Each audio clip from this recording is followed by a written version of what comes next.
하나님께 드리도록 하겠습니다.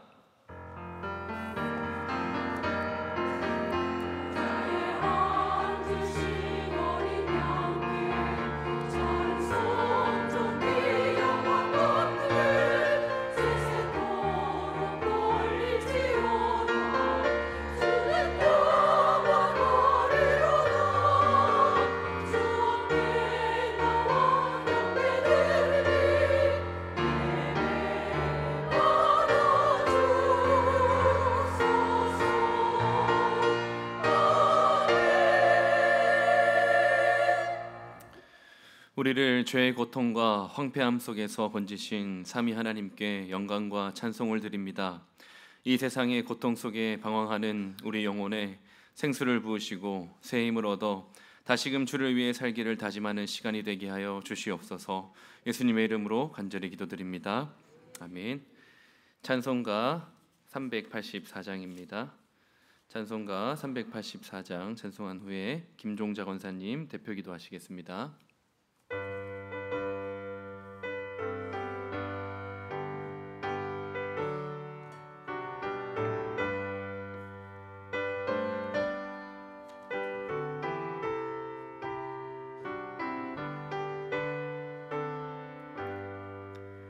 나의 갈 길 다가도록 예수 인도하시니 내 주 안에 있는 긍휼 어찌 의심하리요. 믿음으로 사는 자는 하늘 위로 받겠네. 무슨 일을 만나든지 만사 형통하리라. 무슨 일을 만나든지 만사 형통하리라. 나의 갈 길 다가도록 예수 인도하시니 어려운 일 당할 때도 족하는 해주시네. 나는 심히 고단하고 영혼 매우 가라나 나의 앞에 반석에서 샘물 나게 하시네. 나의 앞에 반석에서 샘물 나게 하시네. 나의 갈 길 다가도록 예수 인도하시니 그의 사랑 어찌 큰지 말로 알 수 없도다. 성령 감화 받은 영혼 하늘 날아갈 때에 영영 부를 나의 찬송 예수 인도하셨네. 영영 부를 나의 찬송 예수 인도하셨네. 아멘. 기도드리겠습니다. 사랑과 은혜가 많으신 아버지 하나님, 감사합니다.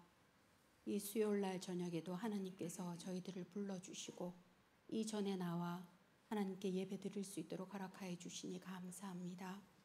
하나님 아버지, 이 천지를 말씀으로 창조하시고 당신이 보시기에 심히 좋았더라고 말씀하셨던 하나님, 우리들을 바라보시며 심히 좋아하시고 내가 너희들을 사랑하노라 말씀하시는 하나님, 아버지 하나님 은혜와 사랑을 감사합니다. 아버지, 우리가 이 세상 가운데 살면서 연약함 가운데 죄를 짓기도 하고 또 허물과 죄로 하나님 앞에 부끄러운 모습으로 나아갈 때 많습니다. 이 시간 주님께서 함께하여 주셔서 우리의 부끄럽고 연약한 우리의 허물과 죄악을 예수 그리스도의 보혈의 피로 씻어 주시옵소서. 정결케 하여 주옵소서. 아버지 하나님, 이 시간 하나님의 거룩한 영을 부어주시사 우리의 마음에 정결한 마음을 부어주시고 창조의 영을 부어주셔서 살아계신 하나님 앞에 나와 예배로 드리게 하시며 우리의 마음과 생각이 하나님 기뻐하시는 마음과 생각으로 연락되어 줄 수 있도록 인도하여 주시옵소서. 아버지 하나님의 말씀을 따라 살아갈 수 있는 믿음을 주시고 용기를 허락하여 주시옵소서. 우리의 손과 우리의 발이 하나님의 말씀을 따라 실천할 수 있는 능력과 용기도 허락하여 주시옵소서. 이 나라와 이 민족을 사랑하신 하나님, 이곳 가운데 임재하셔서 하나님 아버지의 뜻을 아버지 하나님 밝히 드러낼 수 있는 나라가 되어지게 하시며 하나님의 그 복을 세상 만민에게, 모든 민족에게 전할 수 있는 복의 통로로 이 나라를 사용하여 주옵소서. 대통령 위에 주의 지혜와 명철을 허락하여 주시고 위정자들 가운데에 정직함을, 또한 하나님의 공의를 하수와 같이 흘려보낼 수 있도록 하나님 인도하여 주시옵소서. 아버지 하나님, 이 땅에 있는 모든 교회들을 위해서, 또한 저희들의 교회를 위해서 아버지 하나님 앞에 기도 올려드립니다. 아버지 하나님, 저희들의 교회 위에 하나님의 거룩한 영을 부어주셔서 하나님의 말씀이 살아 운행되어질 수 있도록 역사하여 주시옵소서. 거룩한 영이 우리의 심령과 아버지 하나님 악한 습성들을 버리게 하시고 하나님 앞에 기도와 말씀으로, 사랑으로 하나님 아버지 하나 되어지며 하나님이 기뻐하시는 모습으로 살아갈 수 있도록 인도하여 주시옵소서. 말씀이 회복되어지게 하시고 기도가 회복되어질 수 있도록 역사하여 주시옵소서. 아버지 하나님, 또한 우리 교회 위에 하나님 아버지께서 원하시고 기뻐하시는 사역들이 이루어져 갈 수 있도록 역사하여 주옵소서. 아버지 하나님, 어린 아이에서부터 노년에 이르기까지 하나님의 거룩한 영을 부어주시고 강건해질 수 있게 하시며 하나님의 말씀을 따라 실천하며 살아낼 수 있는 믿음을 허락하여 주시옵소서.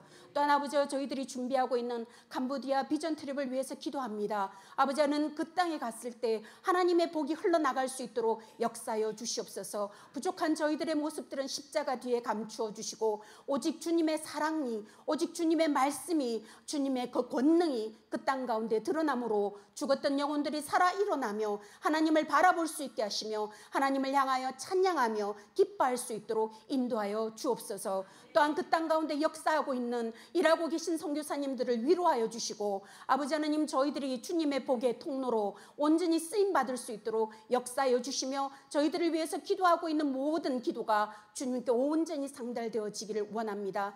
또한 아버지 하나님, 다음 세대를 위하여 기도합니다. 아버지 하나님, 다음 세대가 말씀을 기준으로 삼아 하나님의 말씀을 따라 살아갈 수 있도록 하나님 은혜를 부어 주시옵소서. 성령을 부어 주시옵소서. 바르게 분별할 수 있는 능력을 허락하여 주시고 말씀을 따라 아버지 하나님, 어려운 가운데서도 주님과 함께 동행하며 묵상하며 하나님 믿음으로 살아갈 수 있도록 역사하여 주시옵소서.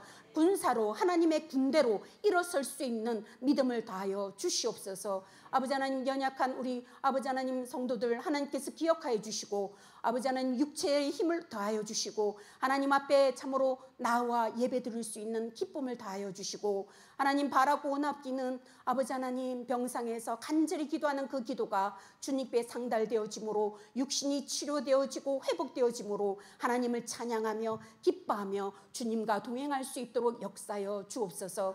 아버지 하나님, 어려움 가운데 있는 성도들 하나님 그들의 간절한 기도와 눈물이 주님 아버지 앞에 상달되어지므로 합당한 때에 아버지 하나님 이루어 주옵소서. 또한 아버지 하나님 바라고 원하옵기는 말씀으로 그들의 심령이 아버지 하나님 강건해질 수 있도록 역사하여 주시옵소서. 아버지 하나님, 정말 주님께 이 모든 것들을 맡겨드립니다. 또한 오늘 말씀을 들고선 우리 목사님 가운데에 하나님의 말씀의 영이 임하여 주심으로 저희들이 마땅히 들어야 할 말씀들을 선포할 수 있게 하시고 강하고 담대하게 선포할 수 있도록 도와주시며 듣는 저희들의 귀를 열어주시사 또한 하나님의 말씀을 들음에 회개하게 하시고 말씀의 영으로 또한 아버지는 우리가 생활 가운데 순종함으로 열매 맺어 하나님께 기쁨과 찬양을 올려드릴 수 있도록 역사하여 주옵소서.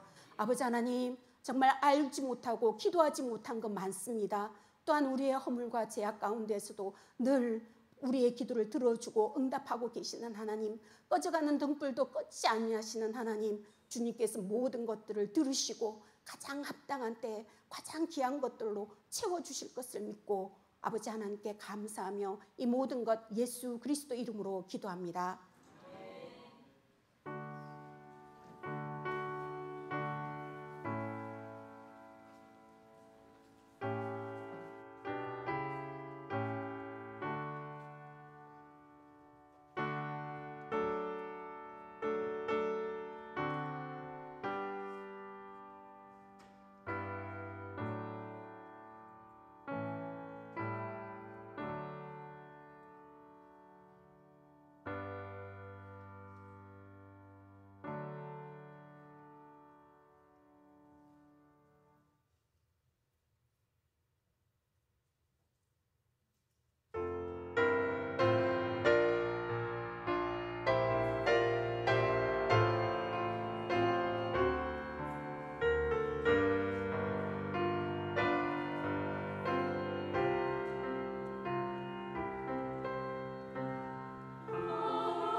아멘.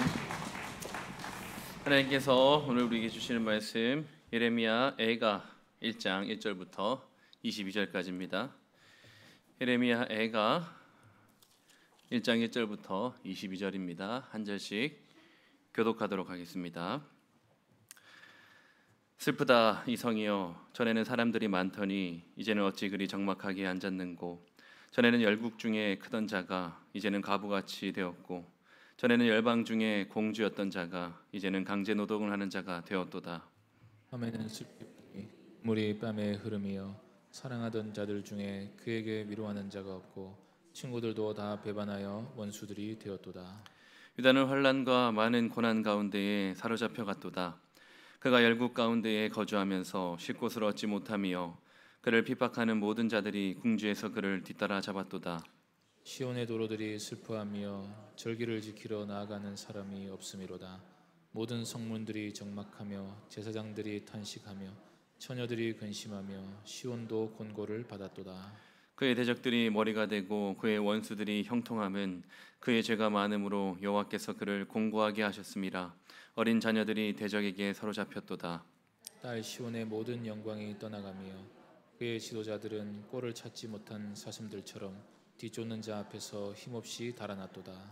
예루살렘이 환난과 유리하는 고통을 당하는 그날에 옛날의 모든 즐거움을 기억하였으며 그의 백성이 대적의 손에 넘어졌으나 그를 돕는 자가 없었고 대적들은 그의 멸망을 비웃는도다.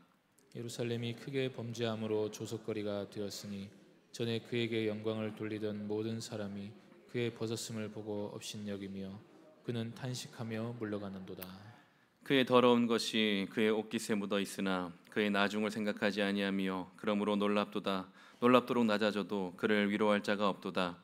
여호와여, 원수가 스스로 큰 채하오니 나의 환난을 감찰하소서. 대적이 손을 펴서 그의 모든 보물들을 빼앗았나이다. 주께서 이미 이방인들을 막아 주의 성회에 들어오지 못하도록 명령하신 그 성소에 그들이 들어가는 것을 예루살렘이 보았나니라. 그 모든 백성이 생명을 이으려고 보물로 먹을 것들을 바꾸었더니 지금도 탄식하며 양식을 구하나이다. 나는 비천하오니 여호와여, 나를 돌보시옵소서. 지나가는 모든 사람들이여, 너희에게는 관계가 없는가? 나의 고통과 같은 고통이 있는가 볼지어다. 여호와께서 그의 진노하신 날에 나를 괴롭게 하신 것이로다. 높은 곳에서 나의 골수에 불을 보내어 이기게 하시고 내 발 앞에 그물을 치사 나로 물러가게 하셨으며 종일토록 나를 피곤하게 하여 황폐하게 하셨도다. 내 죄악의 멍에를 그의 손으로 묶고 얽어 내 목에 올리사 내 힘을 피곤하게 하셨으며 내가 감당할 수 없는 자의 손에 주께서 나를 넘기셨도다. 주께서 내 영토한 나의 모든 용사들을 없는 것 같이 여기시고 성회를 모아 내 청년들을 부수시며 처녀딸 유다를 내 주께서 술틀에 밟으셨도다. 이로 말미암아 내가 우니 내 눈에 눈물이 물같이 흘러내리며 나를 위로하여 내 생명을 회복시켜 줄 자가 멀리 떠났음이로다. 원수들이 이김에 내 자녀들이 외롭도다. 시온이 두 손을 폈으나 그를 위로할 자가 없도다. 여호와께서 야곱의 사방에 있는 자들에게 명령하여 야곱의 대적들이 되게 하셨으니 예루살렘은 그들 가운데에 있는 불결한 자가 되었도다. 여호와는 의로우시도다. 그러나 내가 그의 명령을 거역하였도다. 너희 모든 백성들아, 내 말을 듣고 내 고통을 볼지어다. 나의 처녀들과 나의 청년들이 사로잡혀 갔도다. 내가 내 사랑하는 자들을 불렀으나 그들은 나를 속였으며 나의 제사장들과 장로들은 그들의 목숨을 회복시킬 그들의 양식을 구하다가 성 가운데서 기절하였도다. 여호와여, 보시옵소서. 내가 환난을 당하여 나의 애를 다 태우고 나의 마음이 상하오니 나의 반역이 심히 크미니이다. 밖에서는 칼이 내 아들을 빼앗아가고 집안에서는 죽음 같은 것이 있나이다. 그들이 내가 탄식하는 것을 들었으나 나를 위로하는 자가 없으며 나의 모든 원수들은 내가 재난당하는 것을 듣고 주께서 이렇게 행하신 것을 기뻐하나이다. 그러나 주께서 그 선포하신 날을 이르게 하셔서 그들이 나와 같이 되게 하소서. 그들의 모든 악을 주 앞에 가지고 오게 하시고 나의 모든 죄악들로 말미암아 내게 행하신 것 같이 그들에게 행하옵소서. 나의 탄식이 많고 나의 마음이 병들었나이다. 아멘. 예레미야를 52주 동안 들었는데 그 다음 본문이 예레미야에 가라니 여러분들의 심경을 오늘 설교 제목으로 대신하도록 하겠습니다. 농담이고요. 원래 성경의 첫머리 글자가 그 책의 제목인데 한글 성경은 이제 슬프다로 되어 있고 히브리어로는 이제 어찌하여 어떻게 이런 일이 이런 말로 시작을 합니다. 그래서 이 예루살렘에 일어났던 이 비참함과 이런 황폐함에 대해서 도대체 어떻게 이런 일이 일어날 수 있는가, 그렇게 이제 아픈 시로 노래한 애가를 우리가 5주 동안 좀 살펴보게 될 겁니다. 인생을 살아오면서 여러분 누구나 크고 작은 고통을 경험하지 않습니까? 여러분들의 인생에서 가장 고통스러웠다 말할 수 있는 시기가 언제입니까? 그리고 그 시기에 무엇 때문에 어떤 내용으로 가장 큰 고통을 느끼셨습니까? 가난 때문입니까? 아니면 육체적인 질병입니까? 아니면 어떤 관계에서 온 어려움? 아니면 육체적인 것이 아니라면 정신적인, 정서적인, 심리적인, 어찌되었든 인생의 고통이 과거형인 사람도 있을 것이고 오늘날 현재 진행형인 사람도 있겠지만 중요한 것은 무엇입니까?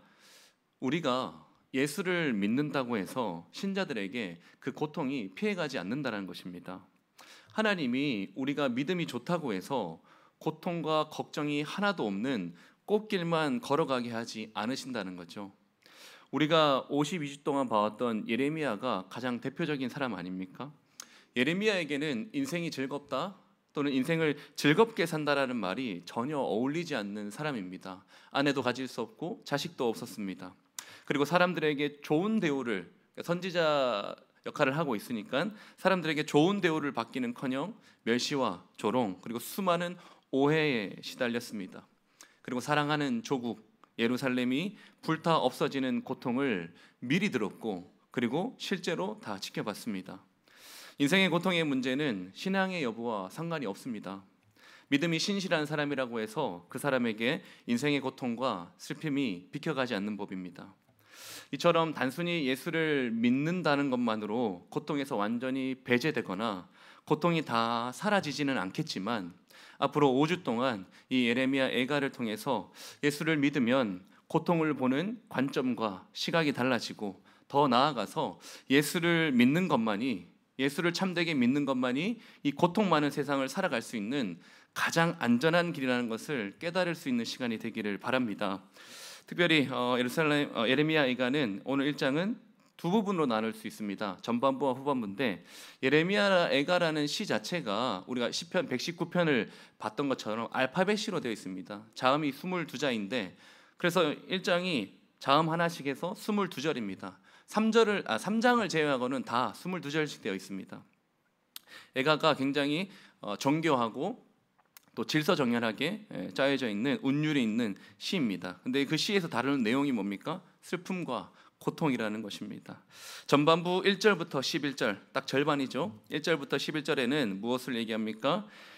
예루살렘이 하나님의 심판으로 인해서, 즉 재앙으로 인해서 거의 산상조각난 이 삶, 황폐화되고 산상조각난 이 삶을 3인칭으로 묘사하고 있습니다. 그러니까 우리가 이렇게 망했다라는 것을 3인칭으로 이제 묘사하고 있는 내용이 11절까지라고 볼 수 있을 것 같고, 후반부 12절부터 22절까지는 그렇게 망해버린 예루살렘의 현재 모습에 대해서 예루살렘이 의인화됩니다. 그리고 여기서부터는 1인칭으로 바뀌거든요. 의인화되어서 이 황폐화된 이 모습에 대해 1인칭으로 깊은 탄식을, 우리가 이렇게 망한 것에 대한 깊은 탄식을 이제 12절부터 22절까지 얘기한다고 볼 수 있을 것 같습니다. 먼저 예루살렘 멸망의 어떤 객관적인 묘사라고 할 수 있는 1절부터 11절 어떻게 망했는지를 한번 좀 보면 좋을 것 같습니다. 1절부터 3절은 역전이 된 슬픈 현실을 얘기하고 있습니다. 그러니까 전에는 이랬는데 지금 이렇다라는 어떤 역전된 어떤 슬픈 현실을 얘기하고 있는데, 첫 번째 1절은 뭡니까? 1절은 신분과 지위의 역전을 얘기합니다. 전에는 사람이 많았어요. 근데 이제는 적막하죠. 전에는 열국 중에 대단히 컸습니다. 근데 이제는 과부가 되었다고 얘기합니다. 그리고 전에는 열방 중에 공주였으나 이제는 강제 노동을 하는 자가 되었다라고 이제 얘기를 합니다. 1절부터 이제부터 이 성에 일어난 모든 동사들은 여성형으로 되어 있습니다. 그래서 이 시인은 이 성을 의인화시켜서 버림받은 여성으로 이제 표현하려고 하는 의도를 가지고 있습니다. 1절을 다시 그런 의도를 살려서 본다면은 그녀는 홀로 앉아 있습니다. 그녀는 과거에 열국 중에 큰 자였으나 또는 열방 중에 공주로서 많은 사람들이 찾았는데 이제는 남편과 자식을 다 잃어버린 과부요, 강제 노동을 하는 처지라고 얘기를 합니다. 이런 상황 속에서 2절에 그녀는 한밤중에 슬피 웁니다. 여러분, 한밤에 울어보셨습니까? 아무런 메아리도 없습니다. 적막하고 외롭다는 거죠. 그러나 계속되는 충격은 외로운 밤 홀로 울고 있지만 그녀를 아무도 위로할 수 없는 눈물을 흘리고 있다는 것입니다. 과거에는 위로해줄 친구나 연인이 있었다라고 되어 있지만 이제는 아무도 위로해주지 않는다고 되어 있습니다.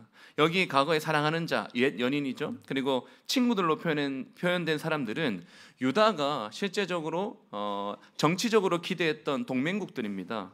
유다는 하나님을 신뢰하지 않고 애국과 같은 강한 주변 국가들을 의지해서 바벨론 왕의 위협을 맞서려고 했었죠.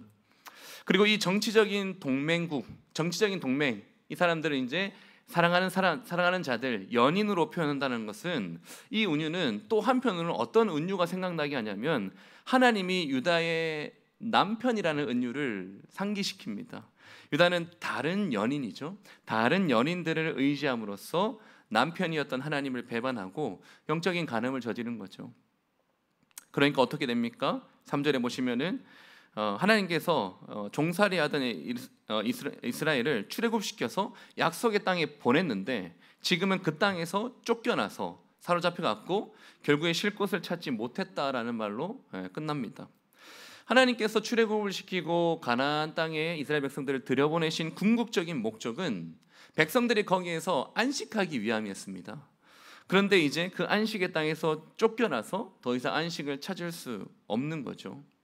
이것이 역출애굽이요 또는 구속의 역사가 거꾸로 돌아간 것입니다. 그래서 1절과 2절과 3절은요 쭉 살펴보시면은 역전이 된 슬픈 현실을 얘기하고 있는데 전에는 공주였고 열국 중에 크던 자가 이제는 종이요 과부가 된 것으로 지위가 완전히 역전되었습니다. 또 한밤중에 슬픔 중에 있는 자가 무엇을 기대하는 게 마땅합니까? 위로를 기대하는 게 마땅한 이치인데, 근데 여기에서는 어떤 역전이 있죠? 아무도 위로해주지 않는 기대가 역전이 된다는 겁니다. 그리고 하나님께서 안식을 위해서 가나안 땅에 들여보냈는데 거기서 쫓겨나서 더 이상 쉴 곳을 찾지 못함으로 구속사에 또 역전이 일어나 버렸습니다. 이렇게 역전이 된 현실에 대해서 유다의 슬픈 현실은 이제 4절과 6절에 적막한 도로와 도시로 묘사됩니다. 1절부터 3절이 이제 역전된 현실을 얘기했다면, 묘사했다면 4, 5, 6절은 이제 이 예루살렘이 얼마나 적막한지 그들의 도로와 도시를 통해서 이제 얘기하고 있습니다. 4절을 보시면은 시온의 도로들이 슬퍼한다고 되어 있습니다. 왜냐하면은 절기를 지키러 나오는 사람이 아무도 없기 때문이죠. 이 4절에서 드디어 이름 없이 울고 있었던 이 여자의 이름이 시온이다라고 밝혀집니다. 분명히 지리적인 이름인 예루살렘이 있습니다. 예루살렘이 있는데 여기서는 시온이라고 얘기하고 나중에도 시온의 딸, 시온이나 시온의 딸로 표현이 됩니다. 여러분, 시온은요 이스라엘이 하나님을 예배하는 그 예배의 중심지로서 하나님을 예배하는, 경배하는 문맥 속에서 자주 사용되는 이름입니다. 시온에는 하나님의 성전이 있고 특별히 절기 때에는 온 하나님의 백성들이 그것에 모이고 거기서 하나님께 예배를 하는 거죠. 그리고 그 하나님은 그 예배 가운데, 시온의 예배 가운데 임재하시는 것입니다. 그런데 지금 시온은 어떻습니까? 하나님의 부재와 절기를 지키러 나오는 자들이 아무도 없기 때문에 제사장들이 탄식을 한다라고 되어 있습니다. 우리가 시편 119편을 22주 동안 반년 가까이 이렇게 봤는데 이제 시편 120편부터 134편은요 성전에 올라가는 노래, 주제가 성전으로 올라가면서 성전으로 모이면서 불렀던 노래들이 이제 또 14편 정도, 15편 정도가 나올 겁니다. 여기 시편들을 이제 보시면은요 성전에 올라가니까 또 타국에 있다가 성전에 모이니까 막 즐겁고 좋은 이야기가 이들 시편에 가득할 것 같죠. 근데 이 성전에 올라가는 노래들의 내용들을 보면요 이 백성들의 현실이 굉장히 힘듭니다. 원수들의 공격에 의해서 힘겹고 적대적인 세상 속에서 굉장히 고달프게 살아갑니다. 마치 한 개인의 인생에서 가장 최악의 상황에 놓인 것 같은 삶의 모습들이 이 성전에 올라가는 노래들에게 나옵니다. 그러나 그런 최악의 상황이어도 절기 때에 여호와의 성전으로 올라갈 때 이 백성들이 하나님의 약속 때문에 그 고달픈 최악의 상황이라도 여전히 희망과 소망을 품고 천하만국에서 성전으로 모였다는 것입니다. 그리하여 당장의 현실은 고달프지만 그러나 그 고달픈 현실과는 다르게 시온으로 가는 시온의 도로들은 즐거워하는 순례자들로 가득했을 것입니다. 근데 지금은 아닙니다. 지금은 그 시온의 대로가 완전히 끊겼고 적막합니다. 5절에서는 처음으로 이 현재의 고통과 절망이 무엇 때문에 일어나는지 그 원인이 나타나는데 5절을 보시면은 그들에게 죄가 많기 때문이다. 즉 백성들의 많은 죄 때문이다라고 그들의 적막함과 역전된 현실에 대해서 그 원인을 얘기해 줍니다. 물론 여기서는 이들의 죄의 목록이 무엇인지 상세하게 다루진 않지만 우리는 이미 52주 동안 봤습니다. 우리는 이미 예레미야서를 봐서 다 알고 있고 그 중에 그들이 저지른 가장 최악의 범죄가 뭡니까? 바로 우상 숭배입니다. 다니엘이나 에스겔이나 1차 포로, 2차 포로 그들에게 하나님의 경고의 메시지와 그것이 실제로 일어나는 일들이 분명하게 일어났는데도 불구하고 1차 포로, 2차 포로도 다 잡혀갔는데도 불구하고 여전히 백성들은 이 우상 숭배를 그치지 않았습니다. 나중에 에스겔서에서 하나님이 환상 가운데 여전히 예루살렘에서 우상을 숭배하는 자들의 모습을 보여줍니다. 그 모습이 아주 기가 막히죠. 여호와의 성전이라고 할 수 있는 성전 벽에다가 우상을 숭배하는 그림을 그립니다. 그리고 제사를 드리던 성전 마당에서 버젓이 등을 쥐고 동쪽을 향해서 태양신을 숭배하기도 합니다. 하나님을 얼마나 멸시했으면 하나님의 성전에서 하나님의 목전에서 이렇게 버젓이 영적인 간음을 행할 수 있습니까? 우리가 앞으로 오늘도 마찬가지고요. 5주 동안 계속해서 이 예루살렘의 고통, 이 버림받은 여인의 황폐함과 비참함, 고통을 살펴보게 될 겁니다. 이 살펴보면 볼수록 정말로 이 예루살렘의 그 고통과 비참함이 정말로 견딜 수 없는 어마어마한 고통이었다는 것. 4장 가면은 그 자애로운 부모가 자기 자신을 막 잡아먹거든요. 그래서 이 비참함이 정말로 견딜 수 없는 고통이었다는 것을 계속해서 우리가 마주하게 되겠지만, 그러나 예루살렘이 결코 무고한 것이 아니었다는 것을, 그런 비참한 현실과 압도적인 고통을 당하는 것과 상관없이 그녀가 무고한 채로 그런 고통을 당하고 있지 않다는 것을 기억해야 됩니다.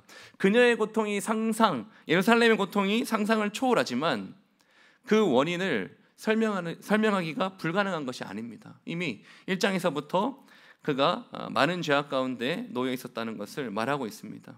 그러니까 6절은 어떻게 됩니까? 결국에 시온의 모든 영광은 떠났고 모든 지도자들은 달아납니다. 이 시온의 모든 영광이 떠났다는 말이 꼭 성전부터 시작해서 하나님의 영광이 떠난 그 에스겔을 생각나게 합니다. 한 가지 분명한 것은 뭡니까?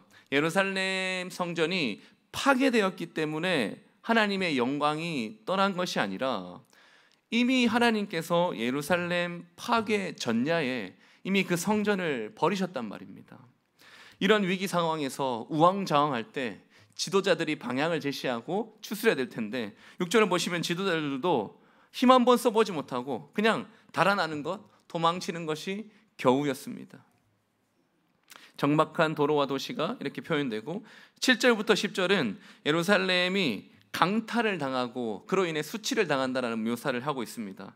7절 보시면 적들의 공격으로 인해서 고통당하고 함락당하던 그날에, 그러니까 예루살렘이 함락당하는 그날에 이 예루살렘으로 표현된 그녀가 무엇을 생각합니까? 함락당하는 그날에 지난날의 즐거움을 생각했습니다. 함락당하는 그날에 지난날의 즐거움은 예루살렘이 한때 영화롭게 이름을 떨쳤던 시절일 수도 있고요. 그리고 그녀의 것이었던 모든 보물들일 수도 있습니다. 또 하나님이 직접 선택하셨다라는 선택한 백성이라는 어떤 자부심, 이런 것들을 추억하고 회상하고 있었겠죠. 그러나 현실은 어떻습니까? 8절부터 10절을 보시면은요, 특별히 이제 10절 같은 경우를 보시면요, 이방인들이 결코 들어오면 안 되는 곳까지 들어오게 됩니다. 그리고 뭐 합니까? 하나님의 성전 기물과 보물들을 다 털어간다고 되어 있어요. 지난날의 즐거움 중에 하나였던 이 영화가 이제는 굴욕과 수치로 다 덮여버리게 되는 겁니다. 이런 굴욕과 수치를 당하고 있음에도 불구하고 문제는 뭡니까? 아무도 그녀를 도와줄 자가 없다라는 것입니다. 하나님이 이미 영광을 거두셨고 하나님의 영광이 떠난 그 자리에는 견딜 수 없는 비참함과 수치가 마치 당연하듯 그 자리를 깨어차고 있는 것입니다. 11절은 굶주림에 대한 얘기를 합니다. 모든 백성이 생명을 이으려고 어떻게 해서든지 이 명주를 이어보려고 보물로 먹을 것을 바꿉니다. 그리고 탄식하며 양식을 구합니다. 이 오랜 전쟁과 포위로 인해서 백성들의 굶주림의 고통이 굉장히 컸다라는 것을 얘기하고 있습니다. 그렇지 않습니까? 당장 먹을 게 없는데 내가 가지고 있는 은근 폐물이 다 무슨 소용입니까? 그래서 폐물을 주고서라도 먹거리를 구할 수밖에 없는 그런 전방위적인 굶주림의 고통을 보여주고 있는 것입니다. 굶주림의 고통을 얘기하니까 사실은 오늘날은 뭐 일부러라도 이제 간헐적 단식을 하기도 하고 대부분 사람들은 안 그럴 수 있지만 또 어떤 사람들은 일부러라도 하루에 한 끼만 먹는 사람들이 있지 않습니까?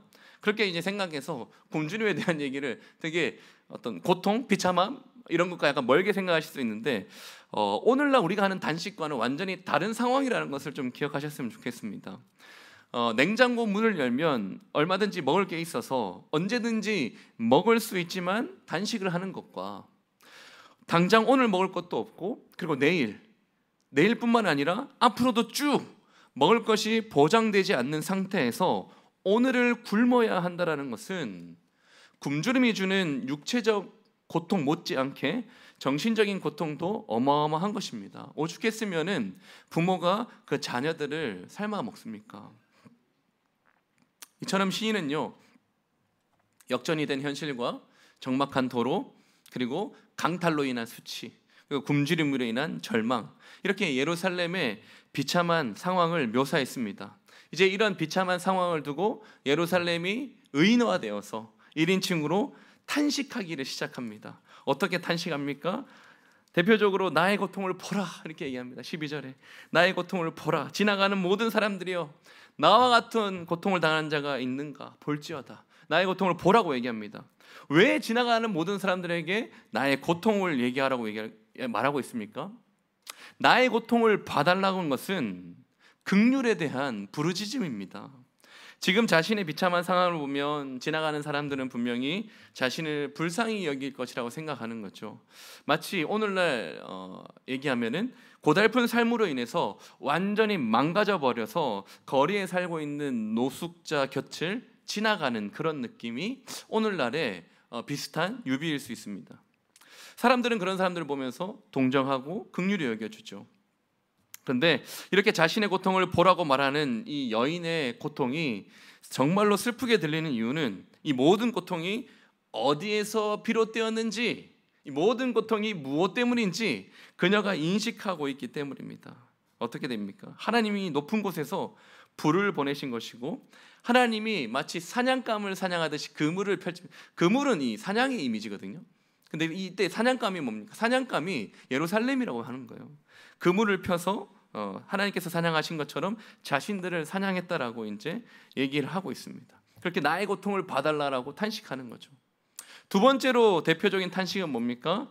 16절과 17절과 21절까지 걸쳐 있는데 아무도 나를 도와줄 자가 없다라고 탄식을 하는 겁니다. 16절에 내가 우니 나를 위하여 내 생명을 회복할 자가 멀리 떠났다. 17절 도와달라고 두 손을 폈으나 그를 위로할 자가 없다. 21절도 마찬가지죠. 위로할 자가 없다.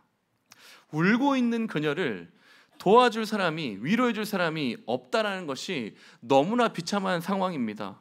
그냥 우리가 흔히 길을 가다가도 모르는 사람이 울고 있으면 괜히 마음이 쓰이고 관심이 생기는데 지금 울고 있는 예루살렘 곁에서 그 상황이 나아질 거라고, 그리고 그녀가 당하고 있는 고난에 긍정적인 의미가 있다라고 말해줄 수 있는 사람이 아무도 없습니다.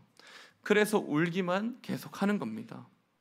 17절은요, 그렇게 울다가 신락 같은 희망을 품고 도와달라고 두 손을 펼치는 것입니다. 먼지 속에 앉아서 수치를 당하고 멸시받아 버려진 이 여인이 그런 끔찍한 고통 속에서 두 손을 내밀고 애원하고 있는 거죠. 아주 희미한 목소리와 신음소리와 함께 아주 흐느끼면서 간신히 목소리를 쥐어 짜냈겠죠. 제발 나를 돌아봐 달라고, 제발 나를 돌아봐 달라고 두 손을 펼쳤으나 아무도 위로해 주지 않습니다. 두 손을 펼쳤다라는 말이 다른 번역에는 이렇게 되어 있습니다. 두 손을 뻗어 빌었으나 이렇게 되어 있어요. 그러나 역시 아무도 반응하지 않습니다. 아무도 도와줄 자가 없다는 것이 두 번째 탄식입니다. 그리고 세 번째 탄식이 뭡니까? 내가 그의 명령, 18절과 20절입니다. 내가 그의 명령을 거역하였다. 내가 그의 명령을 거역하였다. 20절에는 나의 반역이 심히 크다. 탄식하는 거죠. 이제 와서 탄식하는 겁니다. 특별히 18절은요, 하나님과 자신에 대해서, 우리에게 벌을 내리신 하나님과 비참한 고통을 당하고 있는 자신, 하나님과 자신에 대한 그 진실을 가장 분명하고 확실하게 고백하는 장면입니다. 뭐라고 얘기합니까? 하나님은 의로우시다. 하나님은 의로우시고 자신은 그 명령을 거부했다. 이렇게 얘기합니다. 고통과 절망의 자리에서 하나님을 의로우신 분이다라고 인정하고 있어요. 고통과 비참한 상황에서, 그러니까 지금 상황이 좋은 상황이 아닙니다. 그러니까 뭔가 적들에게 승리하고 적들의 전리품을 챙겨서 돌아오고 대적에게서 원수를 갚고 그렇게 개선 행진 속에서 하나님이 의롭습니다라고 그렇게 고백하는 상황이 아닙니다. 고통과 절망의 자리에서 하나님은 의롭다라고 얘기하는 거죠. 지금 자신이 당하고 있는 모든 고통, 모든 운명, 모든 비참함은 내가 가히 받을 만한 것을 합당하게 받고 있는 것입니다라는 의미가 내포되어 있는 것이 바로 하나님 당신은 의롭습니다라는 고백입니다. 우리를 강탈하러 온 예루살렘, 바벨론 같은 경우죠. 예루살렘을 강탈하러 온 적들의 힘이 우세하기 때문이 아니라 하나님의 공의가 우세하다라는 얘기입니다. 그 선언을 먼저 하는 것입니다. 그리고 오늘 본문의 제일 마지막 부분에 보면은 원수들에 대한 보복을 강구합니다. 원수들에 대한 보복을 강구하지만 결국에 끝날 때는 어떻게 끝납니까? 1장이 마음이 병들었다라는, 내가 마음이 심히 병들었다라는 탄식으로 끝이 납니다.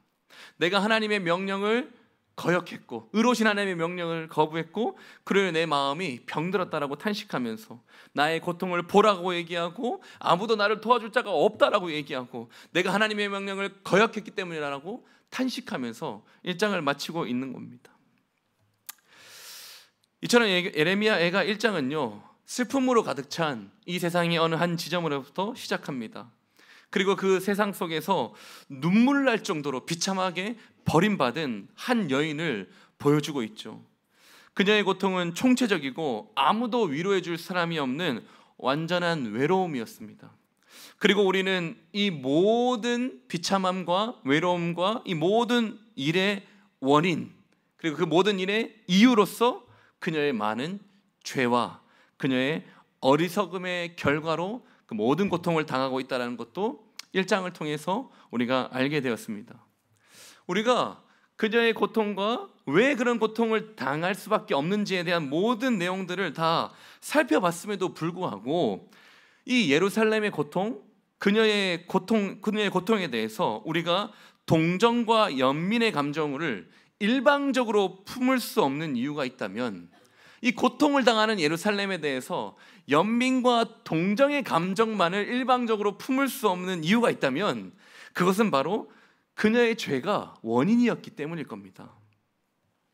그리고 그 죄가 하나님의 심판을 불러오고 그 죄로 인해서 고통을 당할 수 있다는 그 측면, 죄로 인하여서 하나님으로부터 고통을 당할 수 있다는 그 측면은요 오늘날 독자들로 하여금 나의 죄악과 나의 어리석음 또는 나의 불성실함을 내가 너무나도 잘 알고 있기 때문에 예루살렘의 멸망은요 나의 멸망이기도 하고 그녀의 고통은 나의 고통이고 그녀의 슬픔은 나의 슬픔이기에 마냥 연민과 동정의 감정만 품을 수는 없죠. 동시에 1장을 읽으면서는 내 마음에 알 수 없는 불편함과 두려움의 감정도 같이 느끼셔야 합니다. 이처럼 예레미야 애가를 읽는 독자들은요 1장에서 완전히 버림받아 흐느껴 우는 여인에게 마음으로는 연민과 동정을 느끼지만 머리로는 우리의 죄악을 너무도 잘 알고 있기 때문에 우리를 그 사이 어딘가 긴장으로 몰아넣습니다. 동정과 연민 그리고 심판에 대한 두려움, 이 사이에서 긴장감을 느꼈다면은 여러분들은 애가를 1차적으로 굉장히 잘 읽은 것입니다. 그리고 1장을 읽으며 그렇게 긴장감에 붙들려 있을 때 우리가 주목해야 될 부분이 있는데 그 부분이 어디입니까? 바로 9절 하반부입니다. 여호와여 나의 환난을 감찰하소서. 심판에 대한 두려움과 그녀에 대한 연민과 동정 사이 그 긴장감에서 우리는 여호와여 나의 환난을 감찰하소서라는 바로 오늘 본문에서 시인이 하나님께 첫 번째로 호소한 장면입니다. 그 전까지는 쭉 본인이 당한 이 슬픔을 묘사하고 그 슬픔에 대한 탄식을 외마디 비명을 지르는 것이 전부였는데 9절 하반부에 처음으로 하나님께 호소하는 장면이죠. 그래서 시인은 계속해서 부르짖습니다. 11절 하반부에도 이렇게 되어 있습니다. 나는 비천하오니 여호와여 나를 돌보시옵소서. 돌아보시옵소서. 연민과 심판 그 사이 두려움에서 긴장감을 느끼고 있을 때 우리는 하나님께 자신을 돌아봐 달라고 했던 간절한 간구를 드릴 수 있습니다. 이것이 우리가 앞으로 애가를 읽으면서 계속해서 신경 써야 할 애가를 읽는 중요한 방식이면서 동시에 오늘 설교를 통해서 우리에게 적용할 수 있는 교훈들이 첫 번째로는 하나님께서 나를 감찰하시고 하나님께서 나를 돌아볼 수 있도록 우리가 고통 중에 있을 때 누구에게 아뢰야 된단 말입니까? 하나님에게. 우리가 말로 할 수 없는 비참함과 고통 가운데 처해 있다 하더라도 오늘 이 본문을 붙잡는다면 우리가 어떻게 해야 됩니까? 고통 중에 하나님께 아뢰어야 된다라고 얘기하는 거죠. 여러분 1장에서는요 하나님의 긍휼, 하나님의 자비, 더 나아가서 회복, 여기에 대한 직접적인 언급이 한 군데도 없습니다. 오히려 1장은요 그냥 압도적으로 버림받은 한 여인과 그 버림받음으로 인해서 생기게 되는 황폐함, 그런 적막함, 이런 비참함들이 주를 이루고 있기 때문에 심판에 대한 무게와 슬픔에 굉장히 초점을 맞추고 있는 장입니다. 그러나 직접적으로는 없다 하더라도 하나님의 자비를 간접적으로 얼마든지 유추하고 드러낼 수 있는 단서들이 있으니 바로 시인이 하나님께 나와서 호소했다라는 것이죠. 9절과 11절과 20절에도 있습니다. 이 세 번 하나님 앞에 나와서 자신의 고통, 여호와여 내 고통을 감찰하여 주시옵소서, 나를 돌아봐 주시옵소서, 이렇게 하나님께 부르짖는 행위 자체가 자비를 기대하는 믿음의 표현이라는 말입니다. 그래서 하나님의 긍휼이 1장에서 당장 보이지 않는다 하더라도 슬픔 속에서 하나님을 찾는 자에게 하나님은 자비와 긍휼을 나타내신다는 것. 이게 3장에 가장 잘 나타나 있습니다. 원래 긍휼이라는 걸 생각해 보십시오. 긍휼이라는 말, 이 단어 자체를 가만히 생각해 보십시오. 긍휼이라는 것이 어떤 자격 조건이 충족되어야지만 발동되는 것이 아닙니다. 말 그대로 자격이 없는 자에게 아무런 조건 없이 베푸시는 것이 하나님의 은혜요, 하나님의 긍휼입니다. 의인의 고통과 악인의 형통 문제를 가지고 하나님께 따져 물었었던 하박국이라는 선지자가 있습니다. 그 하박국 선지자가 가장 잘한 것이 있다면 그가 그 문제를 가지고 하나님께 나와 탄식하며 외쳤다는 것입니다. 왜냐하면 하나님께 부르짖고 하나님께 가지고 나온다는 것은 나의 고통과 나의 문제를 하나님께서 능히 다스릴 수 있다는 믿음의 표현이기 때문입니다. 부르짖는다는 것은 아직까지 하나님과의 관계가 끊어지지 않았다는 것이죠.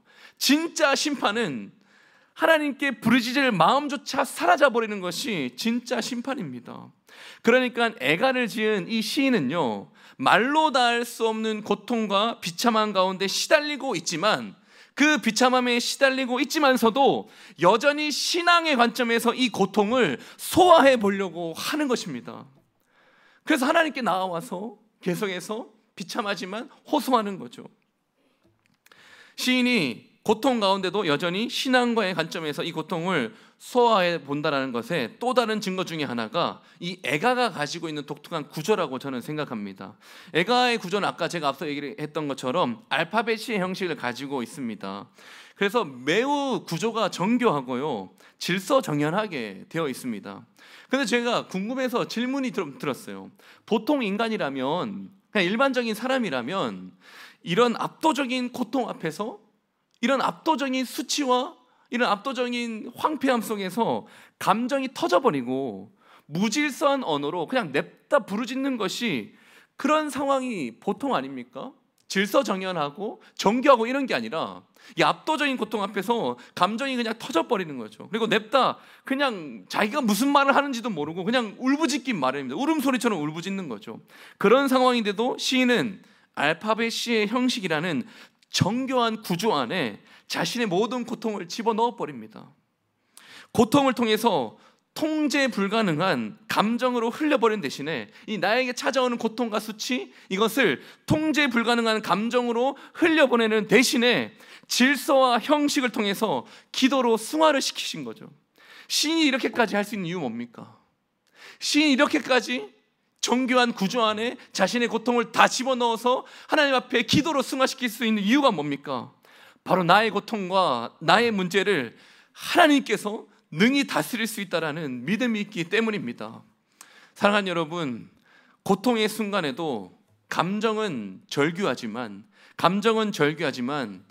믿음은 질서를 찾으려고 합니다. 감정은 절규한 데서 내버려지지만 믿음은 그 고통 가운데 질서를 찾으려고 합니다. 그리고 그 질서를 통해서 우리도 인식하지 못했던 회복이 시작되고 있었음을 나중에서야 깨닫게 되죠. 사랑하는 여러분, 고난과 고통은 언제든지 우리를 덮칠 수 있습니다. 신앙의 여부나 성숙도 문제가 아닙니다. 젊고 나이가 많은 늙은 자 상관이 없습니다. 오랜 세월 살면서 모진 풍파 다 겪어봤다고 말하는 사람도 아직 모르는 겁니다. 주님 다시 오셔서 우리가 저 영원한 천국에 들어가지 않는 한 우리의 남은 인생 중에 그보다 더 큰 시련이 찾아오지 않으리란 보장이 없단 말입니다. 그때 인생의 험한 고통을 맛볼 때에 여러분 어떻게 하시겠습니까? 여호와여, 나를 감찰하시고 나를 돌아보시옵소서. 그렇게 간구하며 부르짖을 수 있는 저와 여러분이 되기를 간절히 바랍니다. 그런데 여러분, 누가 이렇게 하나님께 부르짖고 하나님께 도움을 구하며 하나님의 개입을 요청할 수 있습니까? 바로 18절에 여호와 하나님은 의로우시다고 인정하는 자, 여호와 하나님은 의로우시다고 인정하는 자만이 이 고통과 슬픔 속에서도 하나님의 개입을 바랄 수 있는 것입니다. 아까 제가 말했지만 이 예루살렘은 고통과 절망 속에서 하나님은 의롭다라고, 의로우신 분이라고 말합니다. 이 말이 좋은 상황인데, 좋은 상황, 승리와 축배를 드는 상황에서 나온 거 아니라는 거 제가 말씀드렸습니다. 이 어려움과 고통의 상황에서 하나님이 의로우시다는 점을 고백했다는 것은 우리의 죄악으로 비춰볼 때 지금 당하고 있는 이 고통과 절망은 당연하다라는 것을 인정하는 태도죠. 이것이 희망적인 이유는 여호와 하나님이 의롭다라고 고백하는 이 시인의 고백이 본문 안에서 희망적이다라고 볼 수 있고, 이것이 회복에 대한 간접적인 단서라고 얘기할 수 있는 이유는 이 회복에 대한 첫 출발이 자신에 대한 죄의 인식에서부터 시작하기 때문입니다. 여호와 하나님, 당신은 의롭다라고 고백한 그 고백 속에는 내가 당하고 있는 이 고난과 고통은 나의 죄악으로 해서 마땅히 당해야 될 그런 비참함과 고통이라는 것이 포함되어 있는 의로우시다라는 고백이라는 거죠. 우리가 지난 주일날 설교를 들었지 않습니까? 이 세상 사람들은 두 부류의 사람들입니다. 모두 다 맹인인데 자신이 볼 수 있다라고 착각하는 맹인과 자신이 전혀 앞을 보지 못하는 진짜 맹인이라고 생각하는 두 부류의 사람만 있을 뿐입니다. 즉, 하나님의 공의로우신 앞에 진노받아 마땅한 죄인이라는 것을 아는 것이 바로 회개의 출발점이며 회복에 대한 은혜의 시작이라는 것입니다.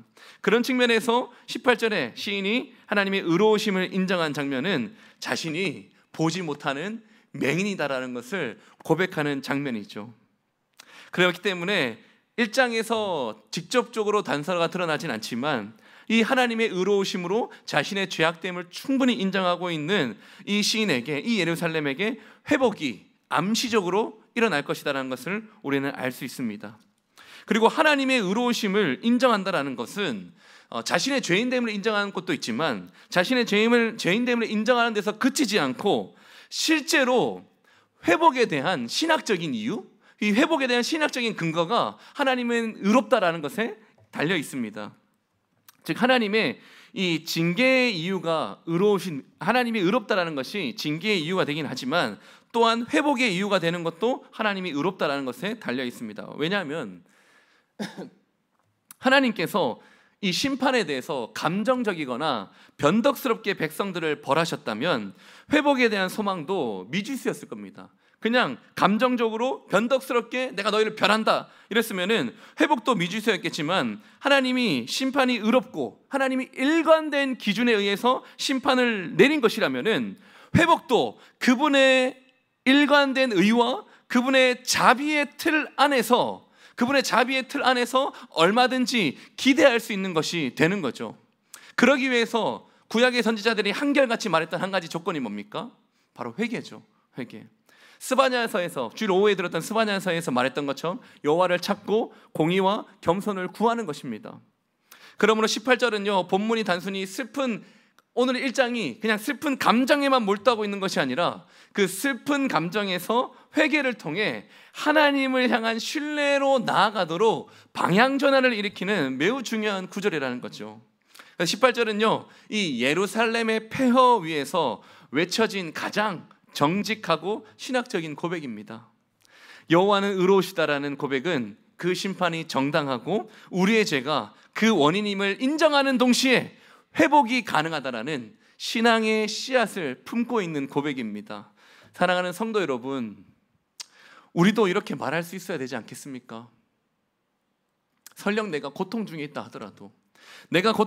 하더라도 여호와는 의로우시다, 아무도 위로할 자가 없고 아무도 도와줄 사람이 없고, 설령 지금 내 죄 때문에 고통을 당하는 고통이라 하더라도 여호와는 의로우시다, 그렇게 인정하며 회복을 약속해 주시는 그 하나님 앞에, 그 의로우신 하나님 앞에 나아가서 나를 감찰해달라고, 나를 돌아봐달라고 간구하는 저와 여러분이 되기를 간절히 바랍니다. 마지막으로 우리가 죄악 중에도 의로우신 하나님 앞에 나아가서 회복과 구원을 바라볼 수 있는 이유는 예수 그리스도의 십자가 때문이라는 사실을 꼭 기억하시기를 바랍니다. 그리스도께서요, 십자가 위에서 우리의 모든 탄식을 대신하셨습니다.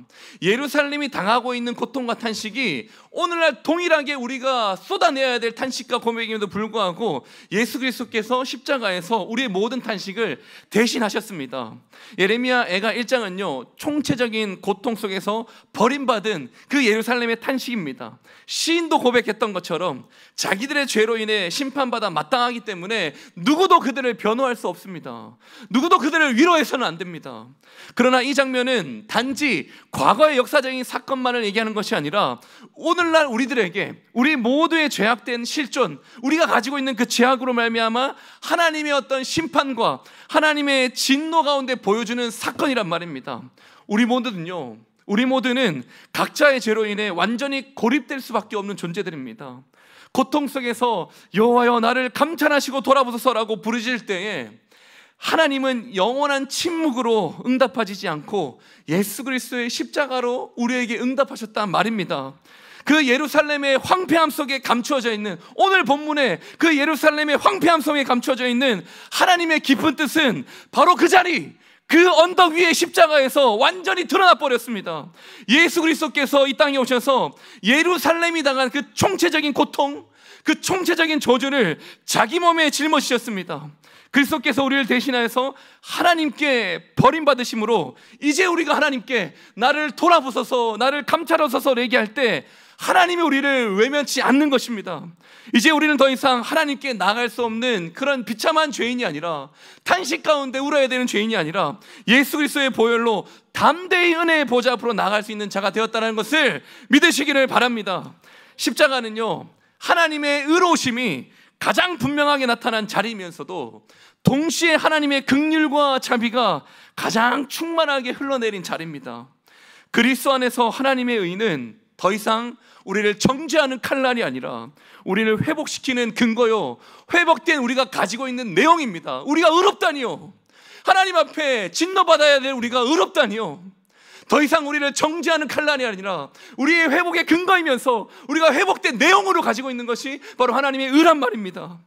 사랑하는 성도 여러분, 앞으로도 우리의 죄로 인한 고통이든지 아니면 죄로 인해 오염된 이 적대적인 세상 속에서 신자답게 살아가다 당하는 고통이든지 어떤 고통이든지 우리의 남은 생에 우리가 감당할 수 없는 고통과 심판의 자리에 내몰릴 때마다 기억하시기를 바랍니다.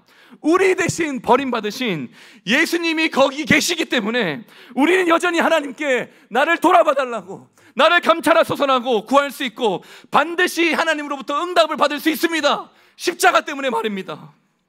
오늘 본문의 예루살렘이 폐허와 절망은, 이 본문 속에 나타난 이 폐허와 절망은 그리스도의 십자가로 말미암아 완전히 새로운 시대에 새로운 시온의 회복으로 나타났음을 믿으시기를 바랍니다. 먼 옛날 구약의 백성들이 적대적인 세상 속에서 고통 속에 살았음에도 불구하고 절기 때 성전에 올라갈 때만큼은 희망과 소망의 노래를 불렀던 것처럼 우리 역시 이 땅의 고통과 절망, 그 항복판에서 주님 예비하신 그 새 예루살렘을 소망하면서 고통과 절망이 우리를 뒤따르겠지만 우리가 그 새 예루살렘을 소망하며 주님 다시 오신 날까지 믿음의 눈으로 소망의 노래를 부르며 살아갈 수 있는 저와 여러분 되기를 간절히 바랍니다.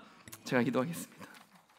하나님 아버지, 죄로 인해서 황폐화된 세상 속에 비참하게 살아갈 인생들을 그리스도의 십자가로 구원하여 주시니 참으로 무한 감사드립니다.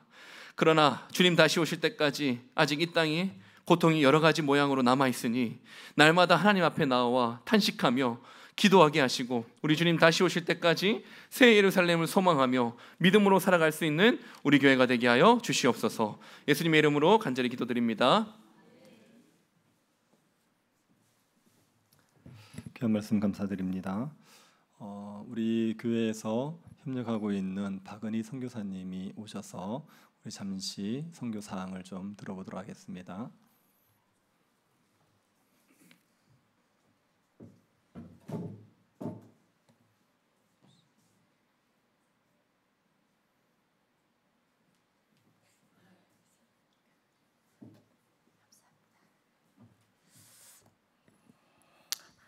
할렐루야. 오랜만에 뵙습니다. 안녕하세요. 저는 인도네시아에서 사역하고 있는 박은희 선교사입니다. 잠시 제가 사역하고 있는 것을 보고 드리려고 이렇게 목사님께서 허락해 주셔서 감사합니다. 자, 먼저 저는 같이 넘길까요? 네.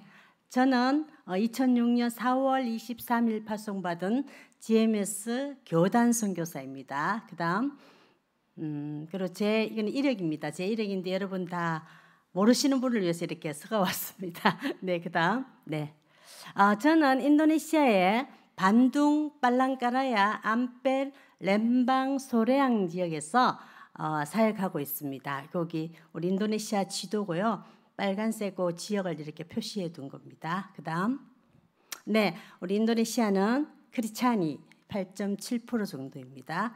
그다음 인도네시아에 무슬림이 많은 건 아시죠? 여러분 요즘은 네이버인가 탁 치면 다 나옵니다. 정보가 아주 잘 나옵니다. 근데 네이버에 잘 안 나오는 것만 제가 적어왔습니다. 인도네시아 무슬림들은 까테페 신앙, 그러니까 주민등록증에 기재된 신앙인들이 많습니다. 그리고 대부분의 사람들이 믿음 하나씩은 다 있습니다. 모든 사람들이 종교를 가지고 있습니다.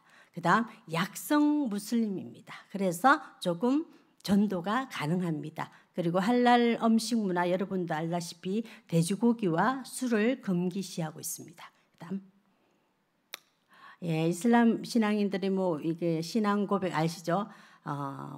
인도 이슬람인들은요 크리스찬보다 훨씬 경건의 모양이 있습니다. 경건의 능력은 없지만 경건의 모양은 있습니다. 신앙 고백합니다. 매일 아침 눈 뜨자마자 알라 마쿠하사라고 신앙 고백을 하고 하루 5번 기도하고 1년에 한 달은 금식하고 소득의 20%는 기부를 하고 최소 일생에 한 번은 메카 성지순례를 합니다. 이게 무슬림들의 의무입니다. 네, 그다음 그래서 제가 이 인도네시아에서 복음을 전하기 위해서 하고 있는 사역은 교회를 개척했습니다. 암펠 교회, 빨랑까라야, 렘방 교회, 소레앙 가정교회까지 하고 있고요. 그 다음에 이 교회 안에 성도님들과 마라타 대학교의 학생과 또 우리 교수님들 함께 또 성경 공부를 하고 있고 복음의 씨앗 뿌리기를 해야 됩니다. 우리 인도네시아는 직접적인 전도를 할 수 없는 곳입니다. 그래서 간접 전도를 하고 관계 전도를 해서 본인의 의사로 나와야 됩니다. 본인의 의사로 우리 교회에 와야 되지. 우리가 교회를 데리고 오면 나중에 저희들이 신고가 들어가면 좀 쫓겨날 수도 있습니다. 그래서 복음의 씨앗 뿌리기로 제가 할 수 있는 게 영어 공부방과 방과후 공부방과 그리고 무료 급식소를 하고 예전에는 제가 마라나타 대학교에서 한국어 센터를 해서 한국어를 또 접촉점을 했습니다. 그리고 네 번째 제 사역은 마라나타 대학교 안에 사역인데 이 대학교 안에 기독교 학생회와 여성부와 그리고 제가 이번에 마라나타 대학교 생명공학과가 개설됩니다. 예, 거기에 화학부 교수로 또 채용이 되어서 교수 사역을 하고 있습니다. 란젓. 예, 그다음. 자, 이거는 제가 2008년도부터 지금까지 교회를 어떻게 개척했는가인데 2008년부터 지금까지 안벨교회 6명이 시작해서 이렇게 교회 20명이 되었을 때 교회 건축하고 그다음 지금은 한 80명이 나옵니다. 할렐루야. 예. 어려운 지역일수록 복음 전하는 게 어려운데 또 하나님께서 하시면 합니다. 우리 사람으로는 도저히 이해가 안 되는 부분들이 인도네시아 현장에서는 일어나고 있습니다. 예, 저기 사진에 여러분 아시는 분도 한 분 계십니다. 네. 예, 제가 박충구 목사님 조카잖아요. 그래서 저희 작은 아버지께서 은퇴하시면서 저 안별교회를 헌당해 주셨어요. 그다음, 네. 예, 이거는 이제 좀 부흥했는 지금 현재 교회 모습이고요. 그다음, 네. 이건 우리 안별교회 주일학교 아이들이 토탈 15명에서 한 20명이 오는데 귀한 아이들이지 않습니까? 그래서 이 아이들을 잘 양육하려고 노력하고 있습니다. 그 다음 이거는 우리 교회 담당하고 있는 스로또 부부입니다. 스로또 목사님 가정인데 이 갓난아기가 저렇게 컸어. 지금 우리 미셸은 이제 고등학교 1학년입니다. 예, 란젓. 그 다음 미안해. 란젓이 인도네시아 말이고요. 그 다음이란 뜻입니다. 예. 란젓. 예, 그다음. 이거는 이제 두 번째 2010년부터 현재까지 빨랑까라야 교회를 제가 교축해서 같이 하고 있습니다. 저는 현지 교단과 협력을 하기 때문에 이 모든 교회는 한 교단에서 일어나는 교회입니다. 예, 이 교회는 2010년부터 지금까지 하고 있으면서 2012년도에 또 우리 교회 성전이 없는 곳에서 하양교회가 또 교회를 건축해 주셔서 그때 헌당 예배드리고 그다음 지금 이 교회는 저 우리 수씨라는 애가 처음 시작해서 6명에서 시작해가 이 교회는 어른은 10명 정도밖에 없습니다. 그 대신 청년들이 많습니다. 청년들이 한 40명 돼서 토탈 한 50에서 60명 정도 성도님들이 참석하고 있습니다. 그 다음 네, 이게는 우리 예배드리는 모습이고요. 그 다음 네, 여기는 주일학교와 부부가죠. 그 다음에 식사하시는 모습. 네, 그 다음 예, 이분들은 로이 목사님 가정입니다. 우리 빨랑가라 교회를 이렇게 사역해 주시는 우리 목사님인데 이분들은 현지 공무원 생활도 하고 계십니다. 예, 그다음 렘방교회는 2012년부터 지금까지 제가 2년 텀으로 하나님께서 사역자를 붙여주셨어요. 그래서 그 사역자들과 일하다 보니까 이걸 하나 하고 나면 그 다음 2교시 봉한 동안 또 다른 지역으로 하나님께서 사역자를 보내주셨어요. 그리고 그 사역자들과 같이 또 이것을 하고 어떤 분이 저에게 질문했습니다. 이걸 어떻게 혼자 다 하느냐 이렇게 질문한 누가 있었는데 제가 인도네시아에 가서 선교사로서 있으면서 제가 했는 거는 기도와 사람을 만났을 때 그 사람들을 하나님 붙여준 거를 인연으로 생각하고 같이 협력해서 같이 하는 겁니다.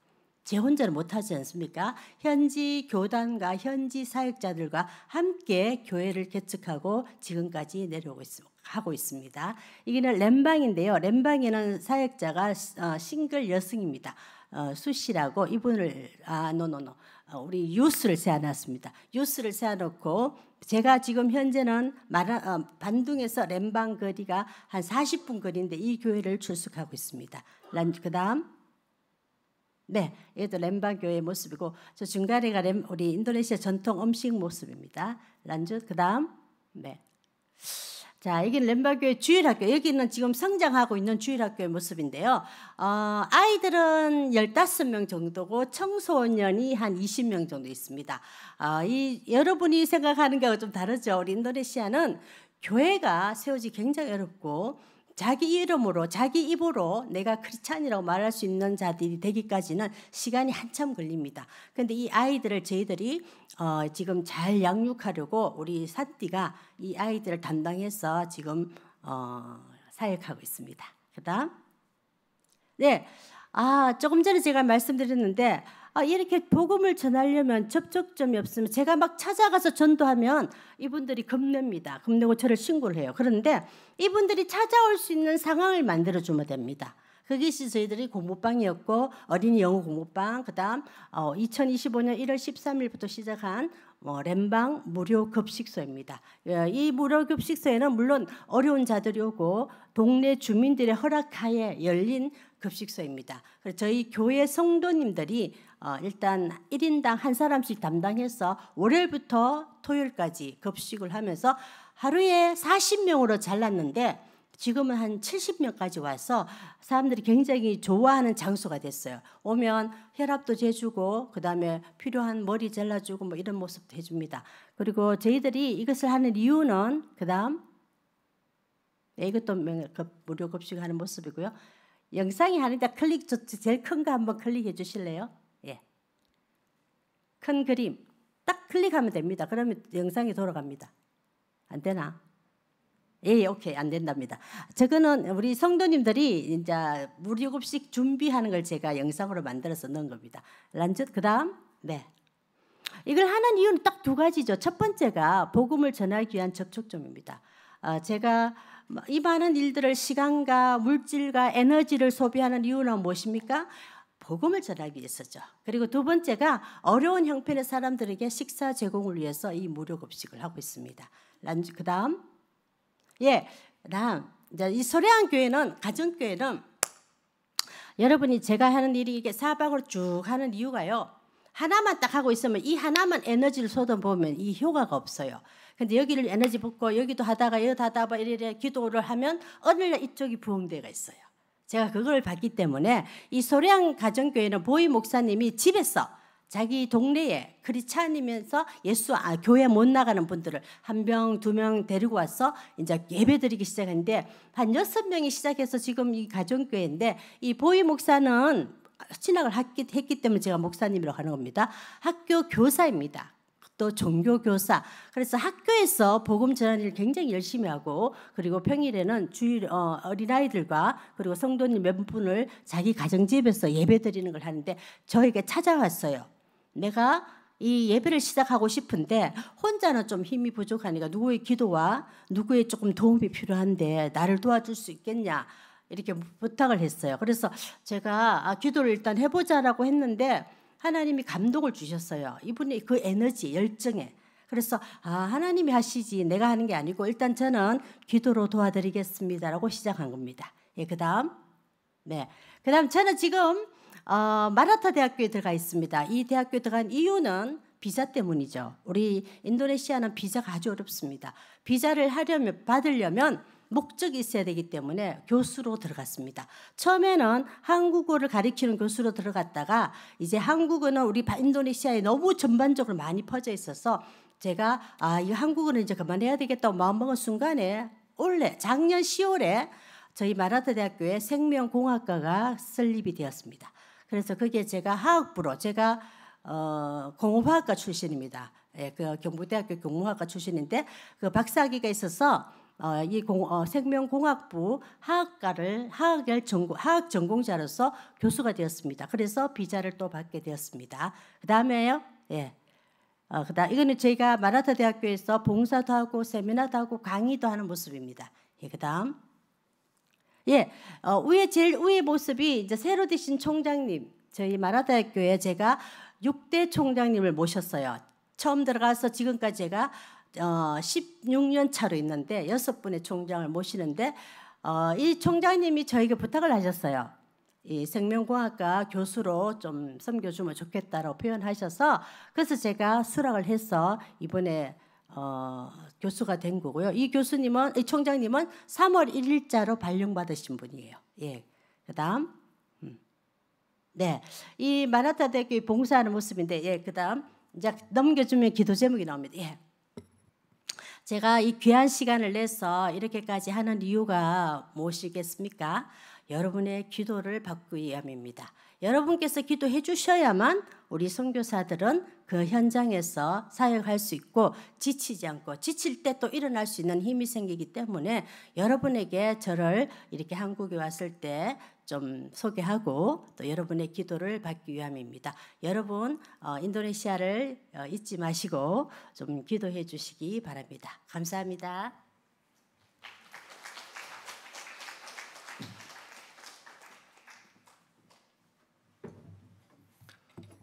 선교 보고를 자세하게 해주셔서 감사드립니다. 기억하시고 많이 기도해 주시기 바랍니다. 찬송가 91장 찬양하겠습니다.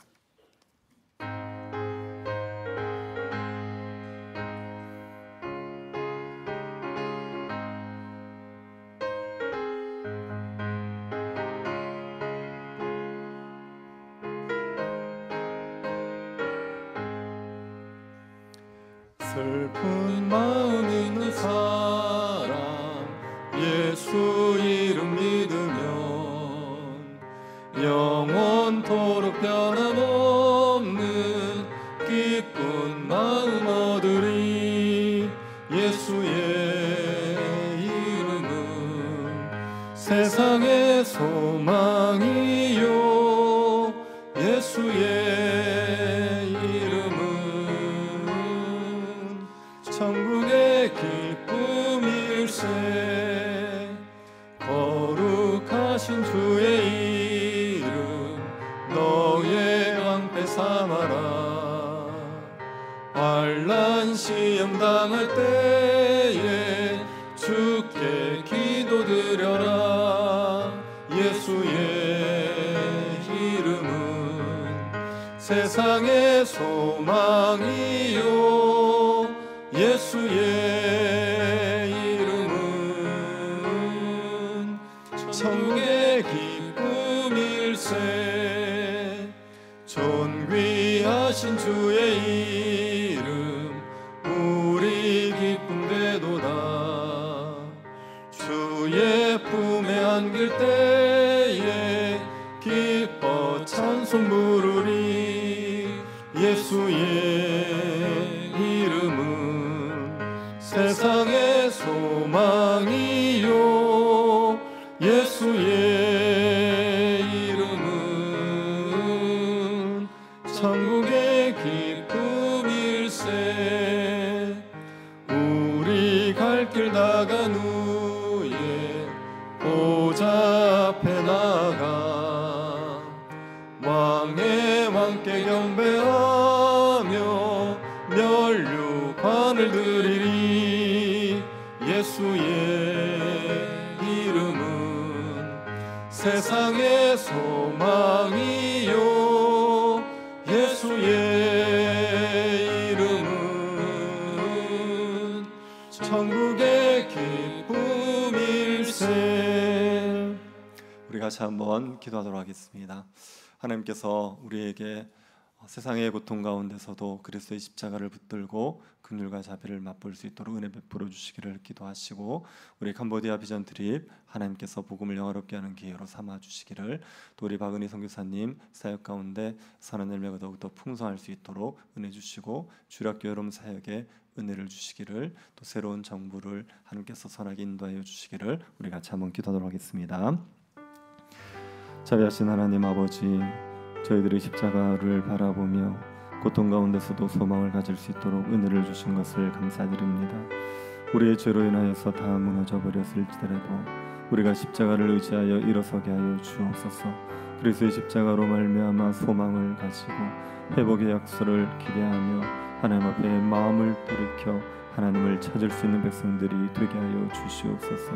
하나님 아버지, 캄보디아 비전 트립 가운데 은혜를 주시며 주님의 선한 일들이 이루어질 수 있는 시간 되게 도와주시옵소서. 하나님의 일들이 이루어지게 하여 주셔서 복음이 어렵게 되어지는 귀한 시간 될 수 있도록 은혜를 허락하여 주시옵소서. 자비하신 하나님께서 하나님 박은희 선교사님의 사역 가운데도 함께 하시며 날마다 강건할 수 있도록 은혜를 주시고 선한 열매들이 풍성할 수 있도록 성령께서 함께하여 주옵소서. 그 땅 가운데 하나님을 예배하는 백성들이 끊임없이 일어나게 하시고 교회가 세워질 수 있도록 역사하여 주시옵소서. 주일학교 여름 사역을 통하여서 믿음으로 하나님 나라의 복을 우리 다음 세대가 누릴 수 있도록 은혜 내리고 주옵소서. 모든 수고하는 교육자들 교사들 성령 충만하게 이끌어 주옵소서. 하나님 아버지께서 새로운 정부를 선하게 이끌어 주셔서 공의를 행할 수 있게 하시고 이 어려운 나라를 수할 수 있도록 주께서 은혜를 내리고 주옵소서. 하나님 아버지 이 땅에 주의 은혜 가운데서 거룩하여 주시고 하나님의 진노를 피할 수 있는 땅이 될 수 있도록 은혜 또한 허락하여 주옵소서.